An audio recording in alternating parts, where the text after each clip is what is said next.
Throughout the many interviews we've had on Heart of Poland, I've always been asking my guests what they think Poland is. Some of them have tried to answer and failed. Some of them have refused to answer because the question is essentially really quite difficult.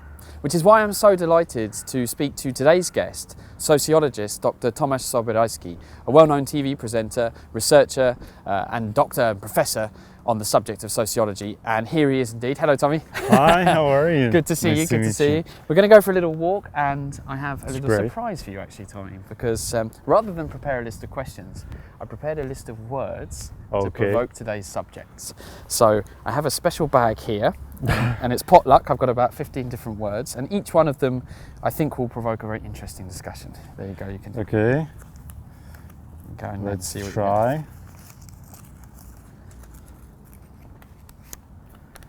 Traumatized. Traumatised. Oof. Oh, That's a that's a good start. kind of hoping that question would come later, but okay.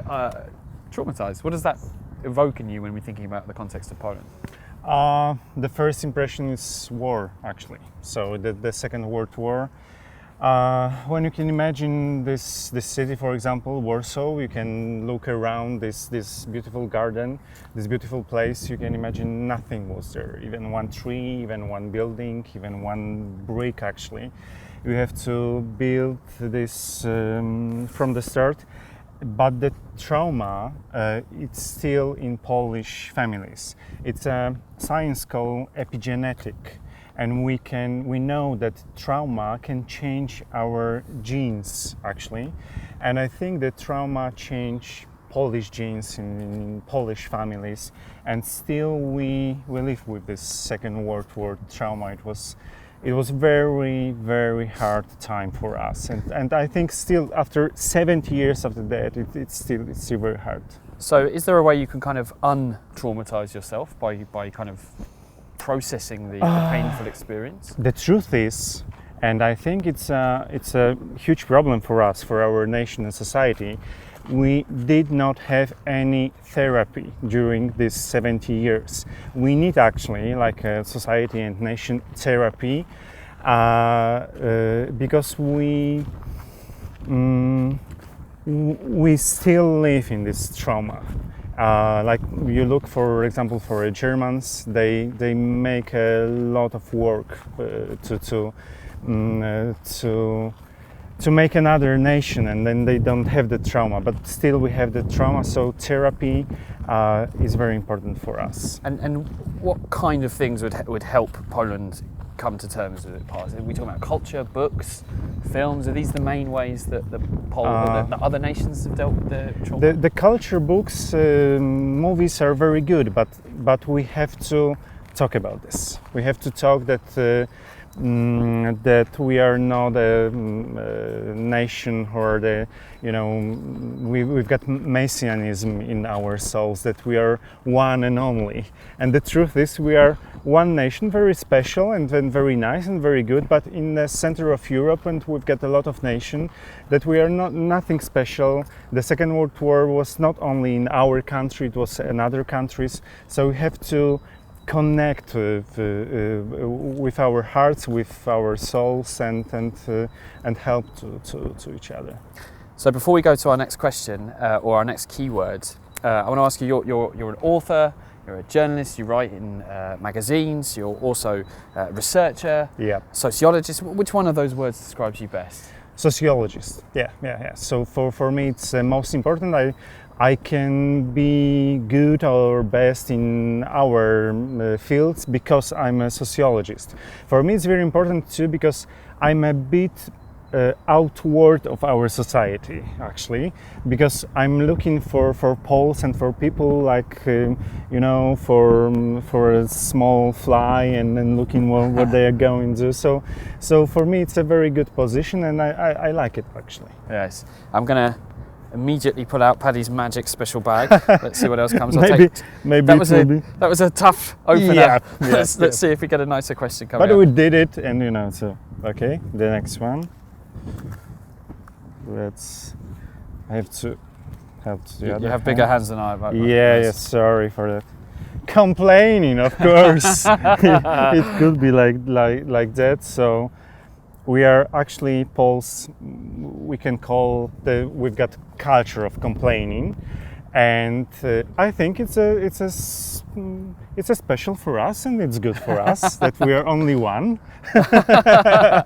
I'm always joking that if Poland, there was a world complaining competition, but Poland won 3 years in a row, and they decided to just close the competition down because it was very obvious who would win. It's not therefore true, or is it that actually every nation complains a lot and we're really not that? It's not a good to say in Poland that there is another nation who can complain as as us. So we are proud of our complaining of weather, work, boss, wife, husband, and everything. We love it, and the truth is, it's good for us because it makes some social. We can meet with this complaining because, for example, probably in UK or in US, I know US much better. When you're asking how are you, people answer it, I'm okay, it's good, it's fine, and how are you, and you know that's all. But in Poland, we're meeting, how are you? No, it's not good. And what about you? Oh, it's not good too. Try to answer to that it's not good and how are you? Try to answer, no, I'm okay. I'm living a luxurious life. What is going on? I can talk to you. I can make any connection with you. So for us, that complaining make us together. So we are together in that bad, crappy life. I know this, having asked one of my neighbours how she was once. A stupid question. Half an hour later, we're still talking about the state of her knees, and we hadn't got onto some of her other medical complaints. Do you wish Poland was more positive? Actually, we can call, when we are talking about Poles, we can say we don't like unrealistic optimism. You can call like that, because for us, this American optimism is unrealistic. We love to be realistic even in optimism. So it's quite funny, actually. One man's pessimism is another man's realistic optimism. Yeah. Is this true of the Eastern European countries or Central and Eastern European countries in which Poland finds itself? Yeah. Do you see similar trends in Slovakia, Romania? Maybe in Slovakia, but for example not in Czech. So they don't like us. It's actually, you can't find, for example, I know Russia very well too. You can't find so much complaining in Russia, actually. But we are special in so leave it like that. Do you think this is some sort of echo of history? I mean, Poles have had a pretty tough 400 years, hasn't been great. But the last 30 years have actually been getting better and better and better. So can you see is there a trend of complaining over time? Has it reached a peak? Are we going down? No, it's still very well and very strong. So we love it, and I think sometimes when you said about the competition, it's competition between people who are meeting, who got worse their life. So yeah, I think we like it and we're proud of it. So if you agree with what Tommy's saying here and with these points, you can always make sure you write in the comments and let us know whether you agree that Poles complain and if you also heard about these national championships that Poland won. All right, let's go on to our... let me ask you, how come you speak such good English? Just from songs and movies. That's all. And thank you. Really? Thank you. Yeah. And do you have an occasion to practice it at no, home or in work? No. I'm visiting the US for once a year, but that's all. Yeah. Nice. I have to say, I'm very impressed. Right, I'm very smart, actually. So you know. This time due to myself. I know it's not. That's Polish. a very un-Polish thing to say. Yeah. I kind of now wish your smartness to be tested with a super difficult keyword. So let's see what comes out. I'm going to do it this time. Okay. Divided. Yep. Huh. You have to look for it from different angles. Because when you're looking, for example, from political angle, we are divided. But I'm looking for Polish people not from the mainstream try to sell us, actually. Politicians try to sell us that we are divided. It's better to make some stupid moves when people are divided. But when you're looking for Poles from the bottom, from the for example, from the street, from everyday life. We are not divided actually, because I know that a lot of people in Poland, a lot of scientists and a lot of sociologists don't agree with me in that way. But the truth is, you can imagine, for example, that someone had on the street had heart attack, and you go to that person and you don't ask first, you are for which one party do you like? If you like this party, I don't help you. If you like this party, I will help you. It doesn't work like that. We are together on the bottom level, but on the mainstream we are divided, because it sells everything. It sells politics, it sells newspapers, it sells news in TV. When people are divided, so we are looking this TV, not this TV, this newspaper, this newspapers. It makes money actually. So, but I think we are much more smarter, like a society, that politician can be divided in political mind. We can be divided, but in a everyday connection, everyday social life, we are together actually. That's interesting. So the word solidarność, obviously the opposite of division is solidarity. Do you think Poles are, for example, let's look at, say, charity giving or taking part in activities that don't bring financial reward. Are Poles more generous in that sense than other countries? I think so, because you know, for example, for sure in our hospitality, for example, yes. When you are a guest and we've got special. I found this. We've got a huge hearts, and I found it only in Turkey. When you are good for Poles, when you are don't laugh of them, they can love you so much, and we have some kind of incredible affection. You know, we sometimes we say, I love to love, you know, in Poland. I love to make friendship. We love everything. When you give Polish people a piece of your heart, they gave you two of them. So you know, it's incredible. You're making me quite emotional, to be honest. So say that right. Let's go have a look at the next one. Paddy's magic bag. See if I can spring a landmine of a word on you. So. It's a lot of them there. Yes. Friendly. Oh, it connects with our topic. Connected.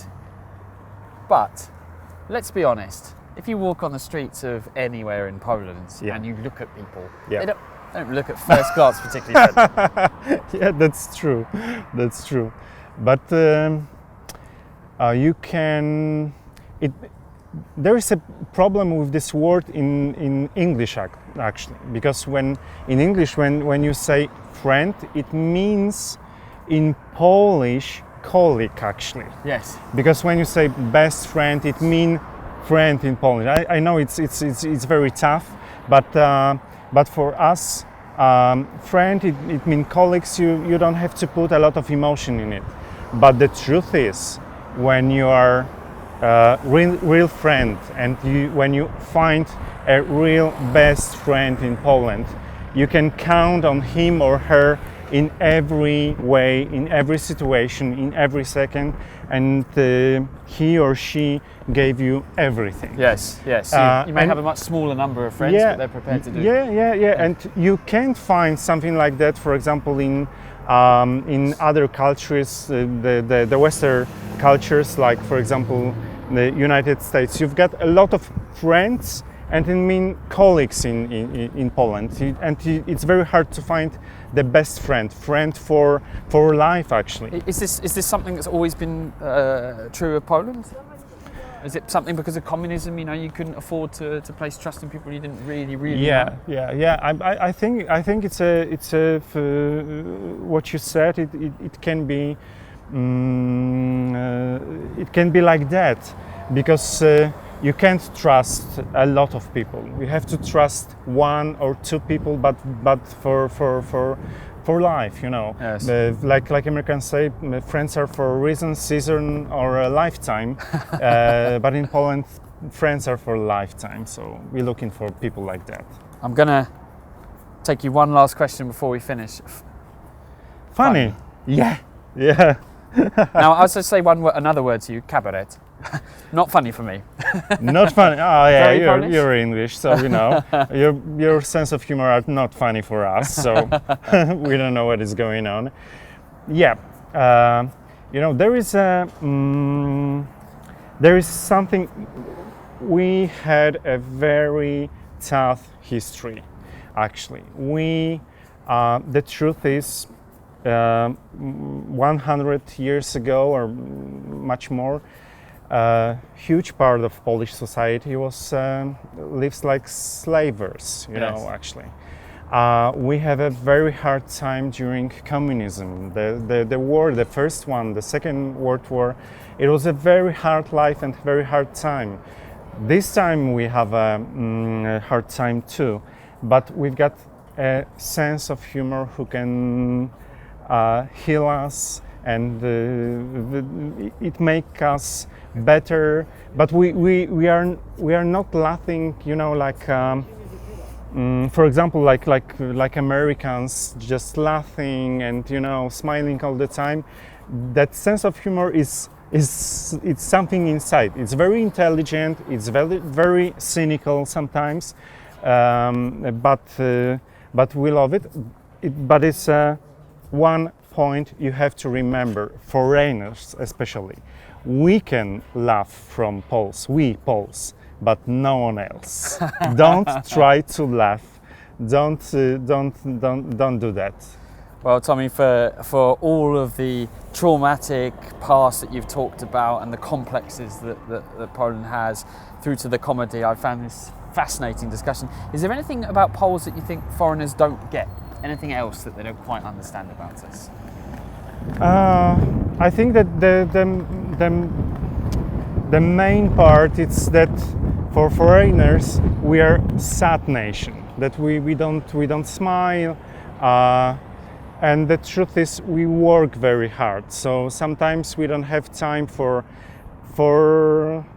living. I mean for party, for journey. We just looking for another day, for another part of our life, and then try to make it better. Not only for us, but for our children. We are talking about next generation, and worrying, because worrying is the main part of Polish people. We are worrying about the next generation too. So it could be tough, because a lot of foreigners when they came to Poland, want to play, want to party, and sometimes we don't have time for that. It can be tough, but we are incredible nation. I love Poles so much. So we can take to other nation, to the world, a lot of stuff. So.